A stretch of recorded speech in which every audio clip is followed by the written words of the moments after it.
Crusaders. It's a roaring time in Crusader country once again. Square dancing is occupying our gymnasium and filling our hallways with music. Now, not everyone has the same taste in music, which can start arguments between even the closest of friends. Personally, I prefer alternative and techno music, but not everyone feels that way. And here's a rant just about that. People's different tastes in music.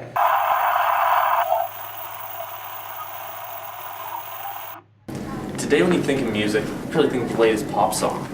The sad thing there, it's not really music. It's just a computer making sounds while someone puts an auto-tune on their voice to make them sound better. Artists that take up the radio, the ones who always get on the front page of YouTube, the songs that you probably talk about with your friends. Those aren't even musical artists. Most of them probably can't even play an instrument. That's why I enjoy rock and metal music. Because there's actually the person behind every instrument. The artists of today's music industry are just money-hungry, little kids that do whatever they can to become popular. They use all these special musical effects in their songs that, to me, just sounds like noise. I know a metalhead that listens and enjoys to what you would consider noise. I personally think there needs to be less and less of these want-to-be musicians and more actual talented musicians.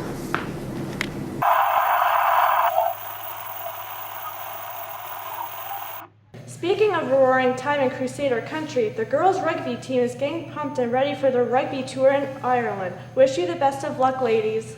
Good luck, ladies. It's a busy time of the year for Crusaders. Square dancing, school clubs, and even Vove run all year. Sports starting up and coming to an end. We have quite a busy school, I agree. Back to the school clubs, the GSA has agreed to let us interview them. Let's go to them.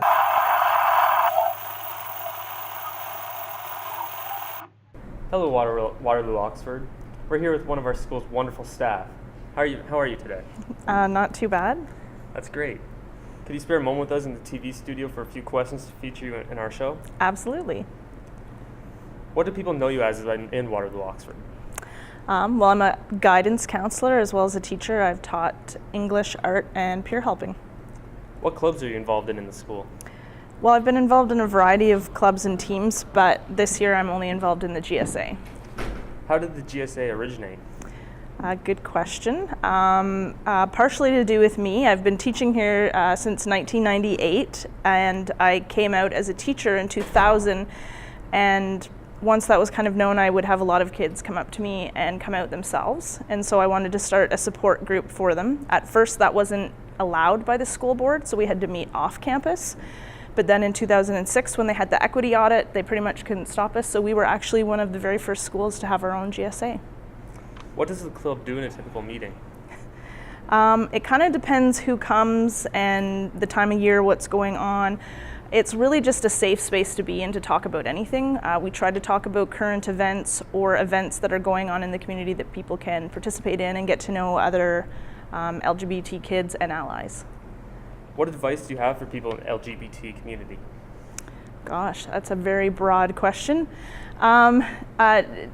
Seek out support of others, whether that's support of adults, support of friends, allies, and try to be visibly supportive to your friends and family as well in the community. What do you recommend to those in our school who haven't joined the GSA but are part of the LGBT community to come down for the next meeting? Oh, I would love for more people to come out. The more the merrier. I know there's all kinds of people in the building that for whatever reason they think that they can't get their needs met there, or maybe they're too shy, and I would encourage them just to they don't have to come out every week, even if they just come out once in a while and check in so that more people see them as a friendly, visible face in the building. That would be wonderful. Where and how often does the GSA meet? We try to meet every day too. I say try because this year I've been away a lot on day twos. Even today at lunch I was gone. But please come down, yes. At day twos, we do meet. Right now we've been meeting in the guidance office. What would you say to someone who is unsupportive of the LGBT community? Ooh, I suppose it depends on why they're not supportive as to what I could say. Most often it's just plain ignorance. It's people that don't know an LGBT person or don't have a connection with an LGBT person because I mean, homophobia is really about an irrational fear, and for the most part, that's what it is people that are just ignorant or fearful of something that they don't know or understand. Is there any activities that the GSA does outside of school, and who may go to them? Oh, anybody can go to them, including allies. It would be things like there's a semi-formal that's happening at Cameron Heights, in fact, on March 31st. If anyone wants more information about that, they can just come and see me in the guidance office.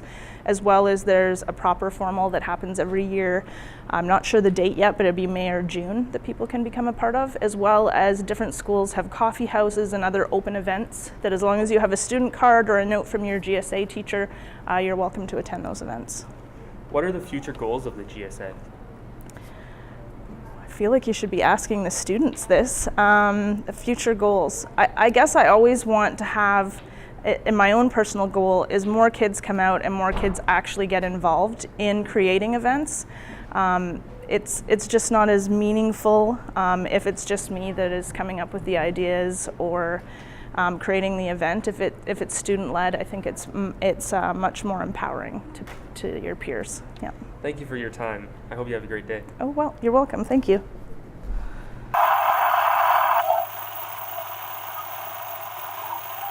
We have quite an exciting time. We also thank the GSA for allowing us to interview them. So whether you're gay, straight, trans, cis, or non-binary, or just an ally, consider yourself welcome in the GSA. Absolutely, it's a community. It's past halfway in the school year, and I can feel my mood getting less and less happy as school continues. Here's 10 things you can do to improve your mood.